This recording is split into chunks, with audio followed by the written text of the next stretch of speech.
my god, you let a homeless person into your house and on your videos. Greetings from the person I don't quite recognize on this whole channel. We're just going to go with that. I don't want to say their word. So, yep, all right.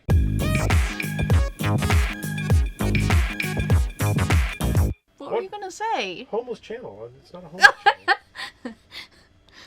What are we doing? Well, today you are going to be opening the Tales of Aria final pack in the Flesh and Blood Unlimited world. We're going to start off by opening up some disaster worth of a game called Doctor Who. I'm opening all of these? Sure. Right now? Yeah. Right this second? Right you now. You want to open that so it's sure. ready?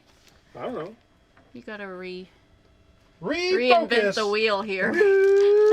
Why is this opened already? Well, I don't know. Some of the packs in that box were probably, I mean, quality seals from 2000. What year was this? 2004. I don't know, but the camera's having issues. You need to just pick a point and I stick with it. didn't. There we go. I didn't do anything different. All right. So, why are we opening Doctor Who cards on a Flesh and Blood Unlimited journey opening? Because I don't know. Sometimes you need to see how bad Sometimes you things need to see can the get. master. You need to see how bad they are before you can appreciate the things that are good. Like, Oh, really? my god, why are these upside down? And why are the cards in random direction? Like, the card aesthetics, the border, there's no border, it's But you non-existent. liked the glow-in-the-dark The cover. glow-in-the-dark one was great. But that doesn't negate that, like, I don't know. I'm just saying that there is some... You're just saying that you're saying. There is some value to be had in the simplistic fact that Flesh and Blood, you just need to respect that it has some pretty dang good card. But it's the face of Bo dying. I know, because you haven't watched the show. It's a door hacker. It's a foil rare. Solar fuel ejection. Okie dokie. Okie dokie. Oh, it's upside down again. So yeah, the quality control in this game and the functionality. Tallulah. It seems cluttered. Like, looking at this and knowing that what like Flesh and Blood did with their card design. You didn't open that like I asked you to. Well, we're not there. You're gonna open it on camera. Oh. What's the word? Proof of life? What? We demand proof of life. Oh, we got a secret rare. Oh. Wow, that looks horribly not exciting. I mean, I like the selective foiling in Flesh and Blood, but apparently that's more like a Pokemon style of foiling? No, it's not even Pokemon style. Well, what'd you get? You get another rare? You get a rare. Doctor. So, like, they must have just, like, randomly walked up in line and be like, yo, I'm just gonna throw this in this pack, so shove it in there, like... A lot of Jadoon stuff in that one. I mean, is it textured, or is it just more like... Carrot-o-nite? Carrionet. Carrot box. Carrionet. It's Carrionet. So a secret rare appears... It's not a carrot box. Super rare. Is that an SR? That's an SR. 1 in every 10 packs. An ultra rare, 1 in every 24 packs. I mean, how much? I think a booster box had like 24 packs. So they had the same pack, you know, setup, I think, as Flesh and Blood does. Hey, 10th Doctor again. Mother of God. Yep. I can't. Like, I just can't with this game. Like... Hey, this one's open too. Oh, what? Man! Why is everything open in this box? Gosh. Because I think you opened this one already. What? We have 2 of those now? We have 2 identical. Okay, look, this is unbelievable. Duplication within the... Timey-wimey detector. We're gonna go back in time. That's what we're gonna do.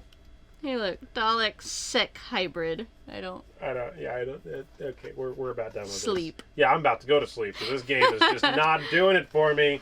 You know what does, though? You know what does?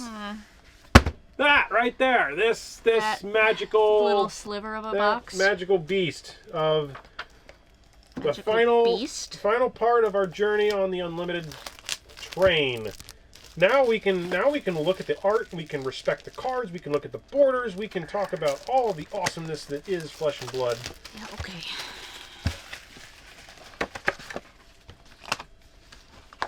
So, Tales of Aria. And this Unlimited. set was, well, it was pretty freaking awesome. That said, there are more Tales of Aria first cards available on the market than there are Tales of Aria Unlimited. And this is a side effect of people chasing the cold foils. And because this is the...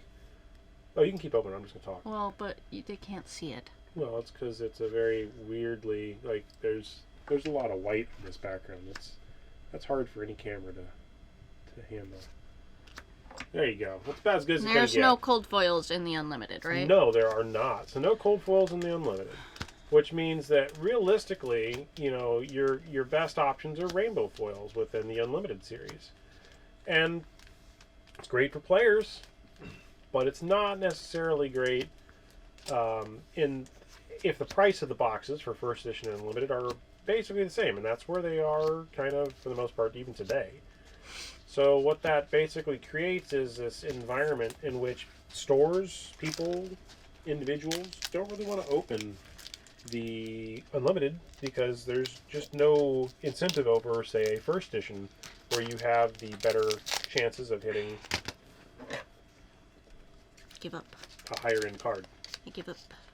You just slice it in half. Just dead. Totally dead. Sorry, Tim. She cut it in half. I didn't cut it in half. Oh, it's not even opening. It's a misprint pack. Ow! So perfect. What will they think of next? I don't know. It's like, you know, they'll put bubblegum wrappers inside of the, like, so what if, well, let's go down the what if train. So what if Flesh and Blood did not do 2.0? What if they kept with the first edition Unlimited model? So that could mean, you know, what if Uprising and what if Dynasty had a first edition Unlimited? Would that make it any better or worse or harder to get a hold of certain cards? Well, I do feel that would be the case. So it's really great that they had the foresight to really probably say, this isn't working, and move to the model that they did in the 2.0. Which then basically gives, you know, I guess almost a precedent that certain cards in the last Unlimited set, aka this Tales of Aria, if they're in rainbow foil, because it wasn't opened as much. Now we don't know the print run numbers, which was, you know, kind of a topic in one of the other videos, but if you don't know how many of something exist, I mean, the foils are not as well, this set vibrant in this set. Like, you can't even tell it's a foil. Sure. But holistically, the game was going through a growth spurt, and it basically needed to happen. So for them to make it go further, getting rid of Unlimited was probably the right call, and I will say that they did it correctly. The real interesting part of this is there's an Ice Storm. That's foil. There you go. Foil. And it's a Ranger. Yeah, you like Ranger, don't you? You got an Ice Storm. Boom, boom.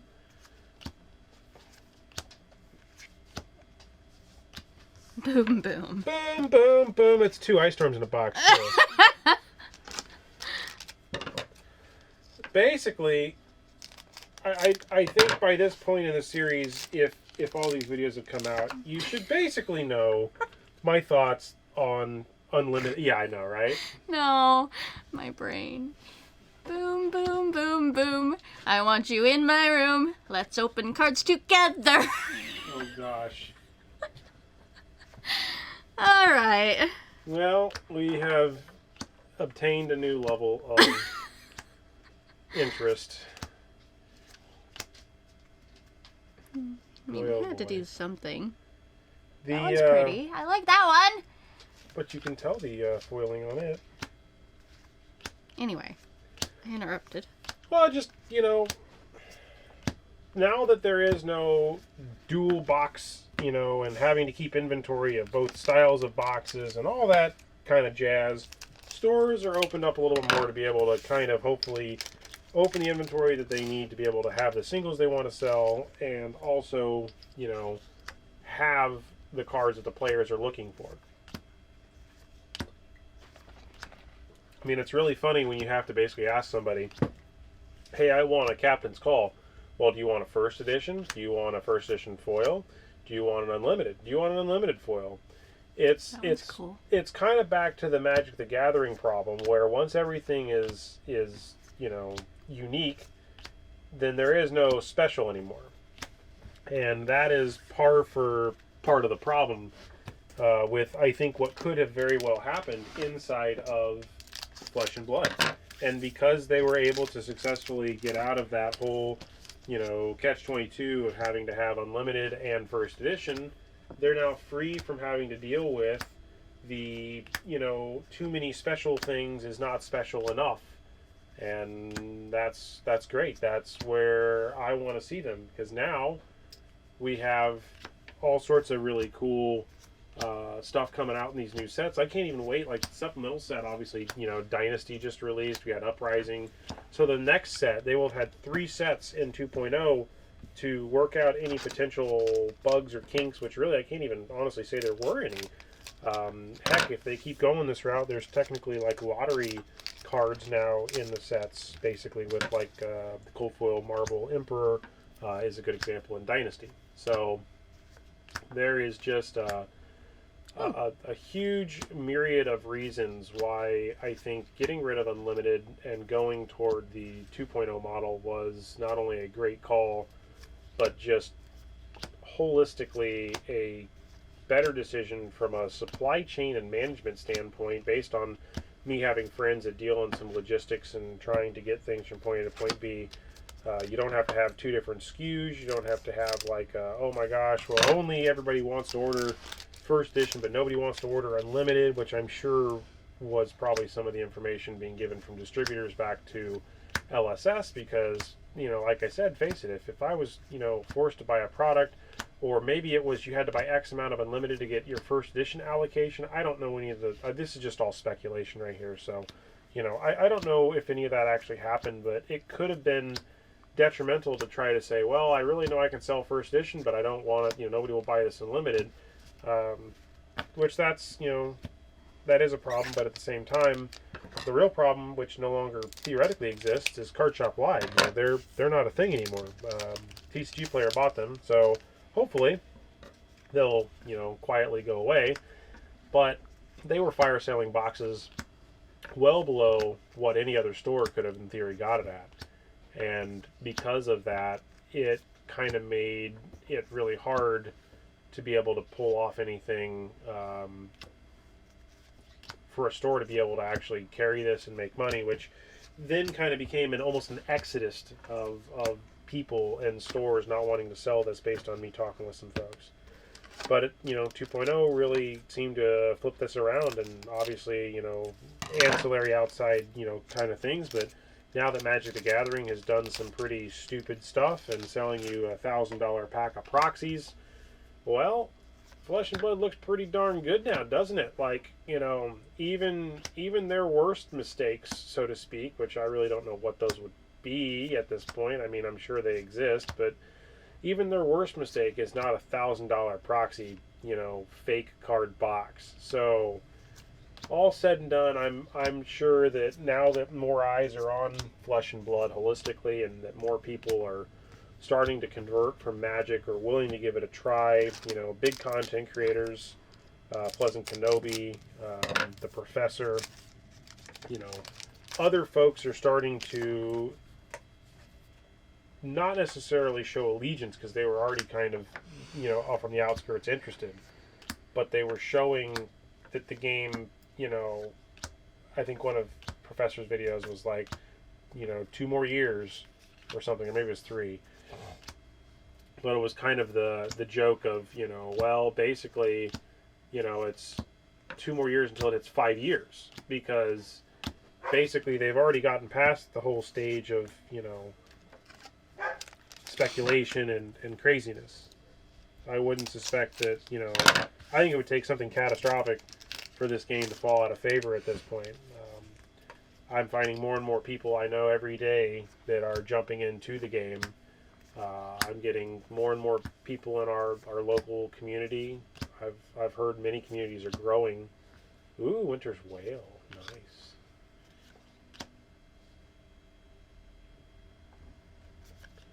And that's overall great for the game. That's exactly the direction I would hope things go. You want a game to grow. You don't want it to be stagnant.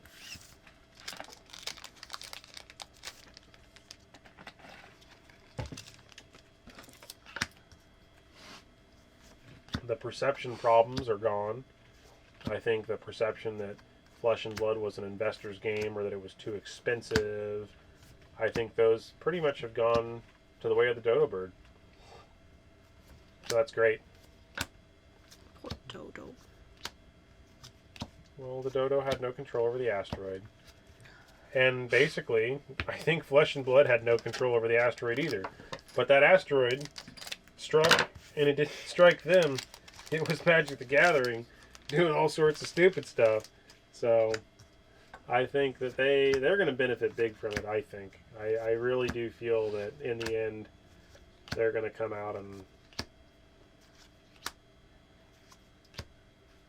they won't, you know, they won't replace them. That's not the point of what I'm trying to say, but I think they've carved out a big enough hole, especially in the Pro Tour circuit. They show that they really care about that. And the gameplay, as long as they keep the sets, you know, relatively tamed and X amount per year, I think the 3 or 4 is what their goal is. 3 main sets and 1 supplemental set, something to that effect. I can see a very bright future for Flesh and Blood.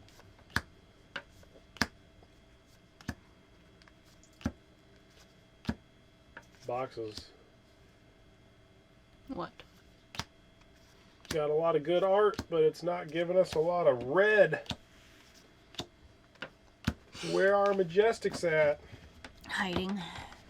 We're 4 Majestics and 1 foil Majestic in on this box, and we are, what, 3/4 the way through at this point? Something like that.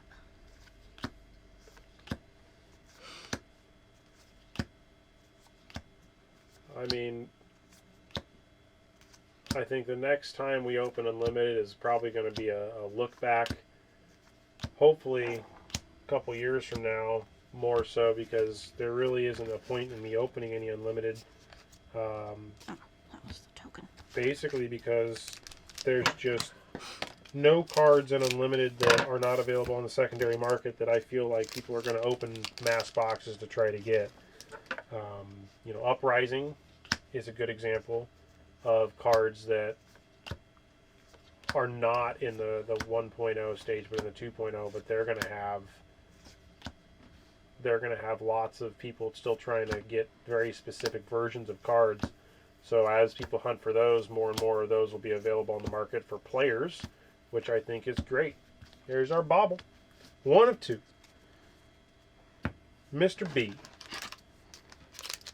He's a happy little bauble.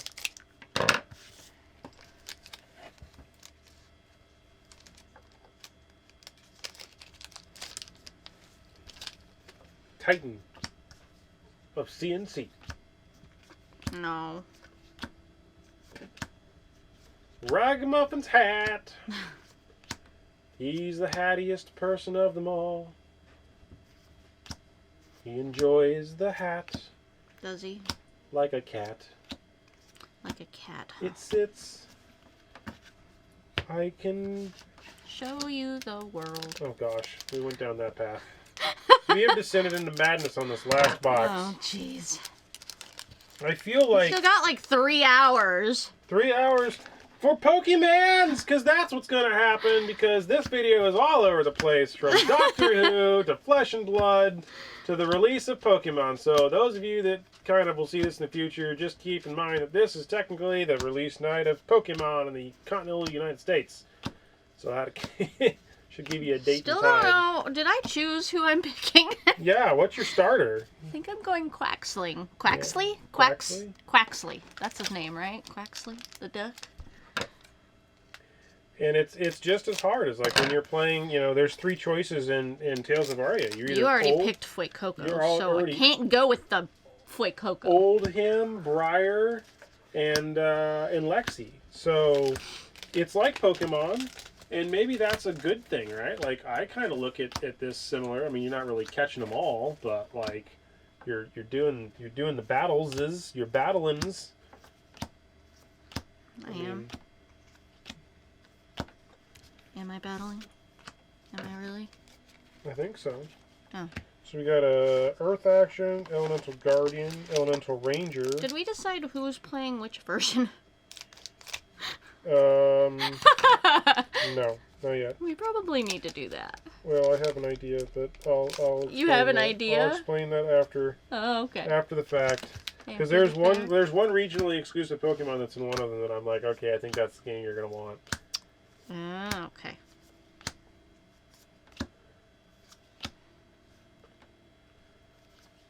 Well, I'm just going to kind of wrap this video up as we're getting through the last couple packs here, but suffice to say, Unlimited was a great run while it lasted. I'm very happy that the first edition Unlimited model is no more.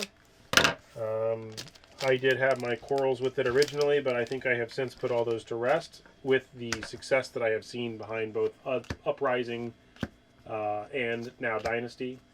The sheer joy of watching people open packs and getting both a mix of non-cold foil and cold foil of both legendaries, and having the kind of sparkle in the pack of like, hey, I can hit some random either lottery style a card or something else like that, really drives home, you know, a lot of the good stuff. Is this the last pack? Last pack. We are in the last pack zone, so thank you very much for tuning in. This has been a journey.